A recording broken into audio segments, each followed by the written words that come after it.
Hi, Crispin Flintoff here. I've noticed since the general election, my subscribers have actually fallen. The number of people watching videos has fallen.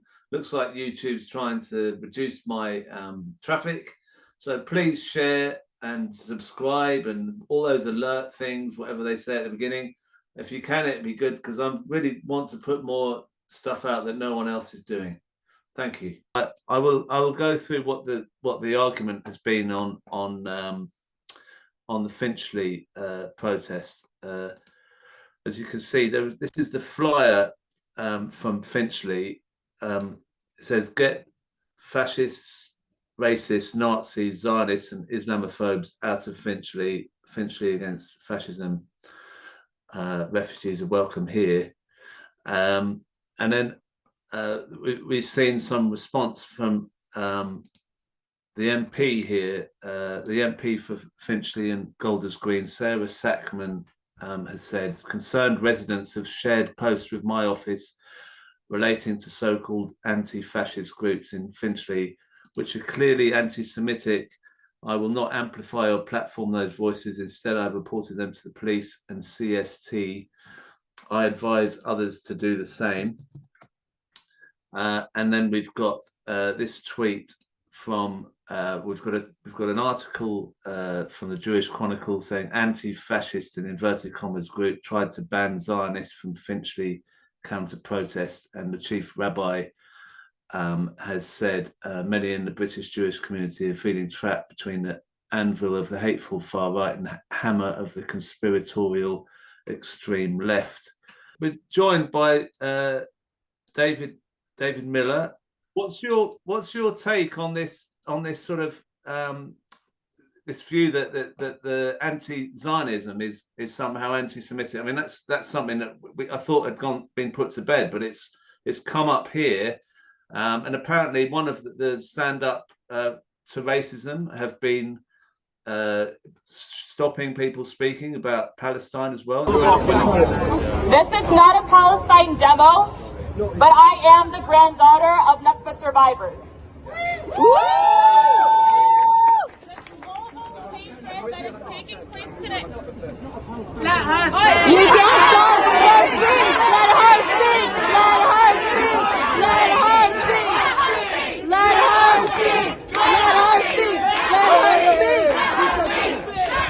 her speak. Let her speak. What would you say about all this? Well, it's not just a question of anti-Zionism is anti-Semitism. It's a question of what is the strategy for the movement. And the strategy for the movement, according to the approach which has been taken by some elements of the movement, in particular, some elements of Stand Up to Racism, is that you have to have the broadest possible movement. And of course, there's a good argument for that. You know, you have to confront the far right. Of course you do, and we have to beat them.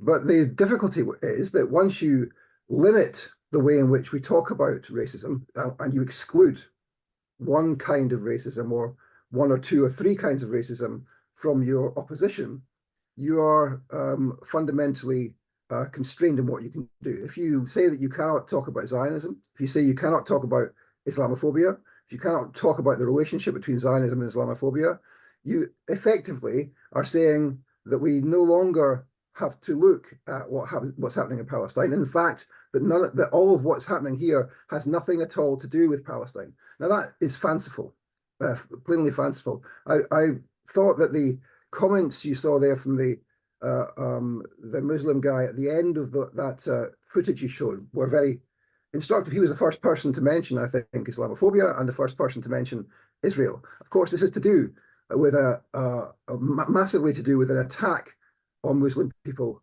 in this country, an attack on the ability of Muslim people to observe their faith and to participate in politics. And it's an attack which is, of course, directed by the main forces which direct Islamophobia in this country, which are, first of all, the forces of the state. It's not the far right which directs and starts Islamophobia. It's the forces of the state, the counterterrorism apparatus of the state, the police, the intelligence services, and the government. They're the ones who create the main backbone of Islamophobia and direct it.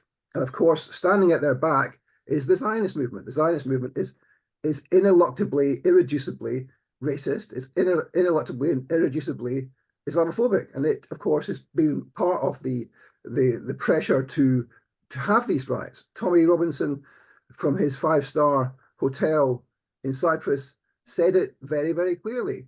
The reason that people are angry is because Hamas came out on the streets after October the 7th and overtook London, by which I presume he meant took over London. So when we say this is all about migrants, yes, of course, there are all sorts of other things which the far right want to bring into the question, but it starts off as an objection to the pro-Palestine movement in this country, and in particular, the role of Muslims in the pro-Palestine movement, the extremely important and strong role of Muslims in the pro-Palestine movement. And that's what we've got to remember. And so you can't then start to say, well, you can't mention Zionism as a form of racism in your mobilization. Why can't we do that? It's ridiculous. And people say, well, it's because there are liberal Zionists who are kind of a bit anti-racist or kind of a bit anti-Islamophobic, and we should have them along. And I say, well, yes, bring them along, but they must be able to listen to the fact that we think that Zionism is racism, that Zionism should be eliminated, that until we eliminate Zionism, we will always have Islamophobia. If they don't want to listen to that, that's fine. But we can't be stopped from talking about Palestine. I saw you mentioned the example from Oxford, where Stand Up to Racism stopped a young Muslim woman from talking about Palestine. It's not the only example we've seen on social media in the last few hours. There was an example from Wakefield.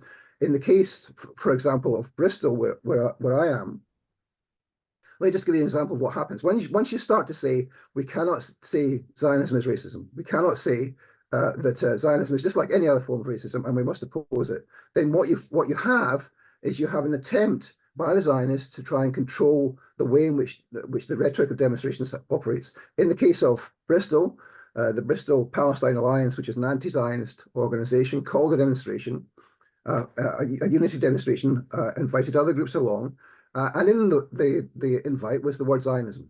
That word was removed by, so far we don't know who removed it, but that word was removed. And then, of course, we had people from the interfaith community, that is Zionists from the interfaith community, write in and say, oh, of course you recognize that using the word Zionism would be offensive to many people.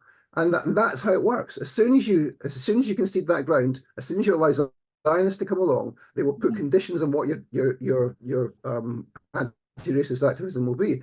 And that's not a new thing, as many people will know. That's something which goes right back to the beginning of the anti-racist movement in this country in the post-war period, and was part of the issues with the Anti-Nazi League, Rock Against Racism, Unite Against Fascism, and of course their successor organization, Stand Up to Racism. So this is an issue which we now have to deal with. We have to deal with it because why? Because there's an actual Nakba happening. I saw in all of the comments that have just been shown by you. Not a mention of the 150 people killed, the 100 people killed in the last 2 and 3 days. That's happening now, and that part of the reason for these riots is to distract attention so that we'll focus on other issues and not mention Palestine. We must not give in to that. Well, I mean, I just wanted another issue that's come up. So that's one issue that's come up from the Finchley, was that flyer that was attacked by the MP and the rabbi, and other people have done that as well, the chief rabbi. The next issue that's come up in the last few days is this conspiracy, people saying it's a conspiracy theory, an ungrounded one, that Tommy Robinson is in some way funded or an agent of the Israel lobby.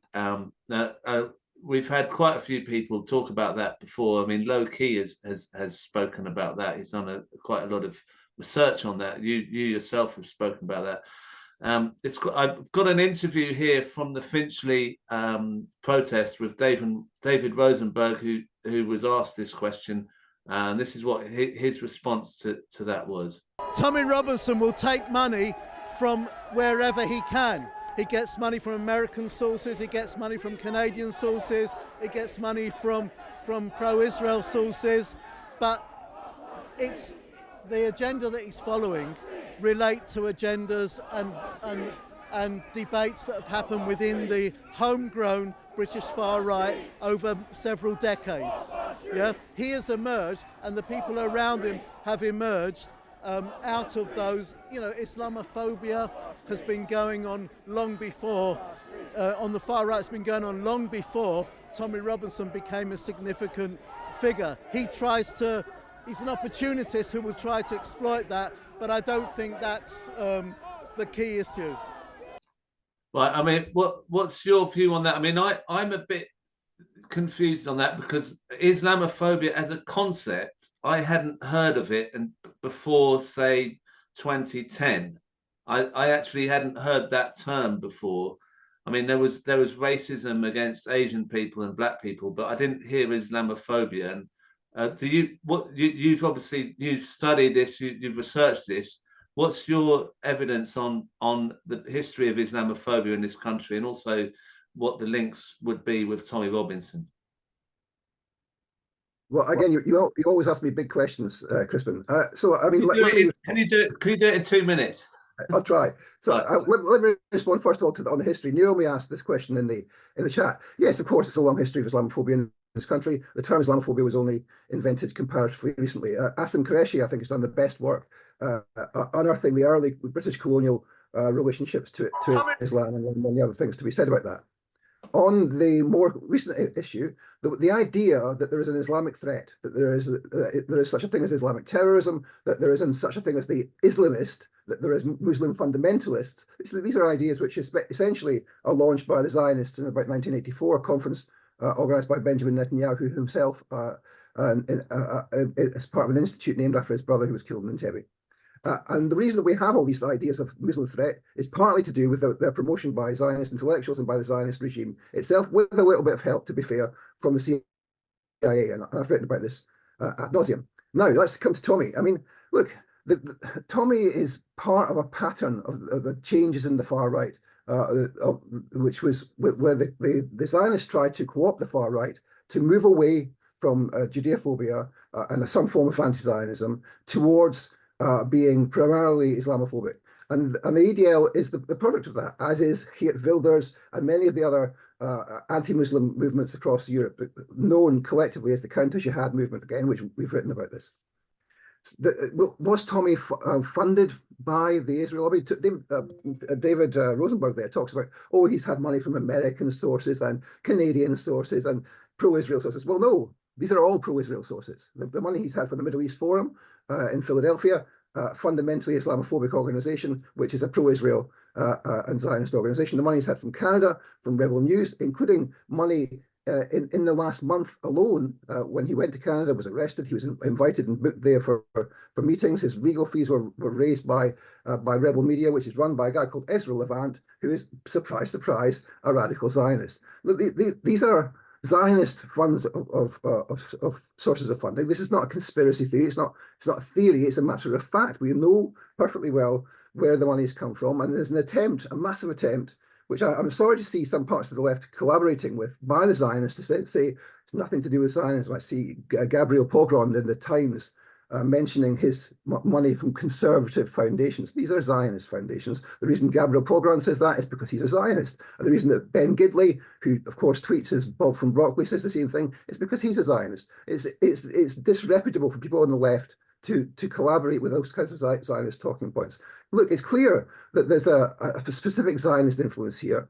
And has no one seen the photographs of Tommy on the Merkava tank with the IDF T-shirts and the Mossad T-shirts? Has no one seen this stuff? I mean, it's perfectly clear that that's what the trajectory of the EDL was, and the afterlife of the EDL, and he continues to get money from those sources. Not the only sources he gets money from, but that's an important element of what's going on here. Right. I mean, it's a very it's a bit more complicated than you can answer in that time, but maybe I'm seeing some sort of feedback on it, people not sure about this. So maybe we should have a bigger discussion on that specifically, with maybe counterpoints on it. Maybe if I could get David Rosenberg to speak with you or something, sure. If people are up for that. Happy to be, yes. Thank you for your time. I know you're busy.